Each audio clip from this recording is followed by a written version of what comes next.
Oh, these little liars. I told y'all that Jax was the ringleader. I told y'all. He sat in this interview and he was telling stories about shit that he wasn't even there to witness. So let's break down some of the stuff that I heard in this interview. Let's start with Warren's first phone call, because y'all will remember that Warren said that he was over at Ava's house for that 4th of July party when they all started realizing that Nolan was missing, and he called Miss Christine at 11 o'clock. One of the first things I told Miss Christine Wells in the first phone call that ever occurred with anything to do with Nolan Wells being gone, because I was the first person to call Miss Christine about anything. First phone call, anything to do with Nolan Wells, was me making a phone call to Christine Wells. And one of the first things I said to her, with multiple witnesses here, pull up the phone call if you want.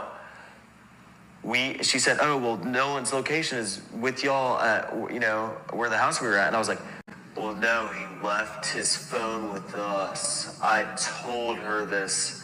And yesterday, the same time that this interview came out, Christine Wells said this. 360 says that he's on land, and he was like, well, no, I mean, when we have his phone. So both versions of the story say that Warren didn't tell her about the phone until after she confronted him with the 360. Now, Warren tells Miss Christine that he knows somebody in the Coast Guard and that he's going to call them, which is very fucking different than calling the Coast Guard, which absolutely explains why the Coast Guard came out and said at first that they had not received a call from the kids that night. The Coast Guard's initial statement said they weren't informed until 12:30. Then the Coast Guard later changed their story and said, oh wait, actually we did. And it seems to me that that first call was most likely an off-the-record to a friend kind of deal, which means these people freaked out and didn't call the Coast Guard until after all these people showed up at Jax's house. Which would explain why in the course of this interview it went from Warren called the Coast Guard to we did. Now, when the subject turns to how the family got the phone back from these boys, you'll notice that there was a couple slip-ups.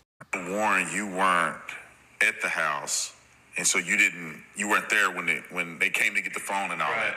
So now remember, Warren just said that he wasn't at the house when the phone was got. And then Morgan talks about getting a phone call from one of the people in Christine Wells' group. And how did they get the phone back? So I got a call from a kid we went to high school with.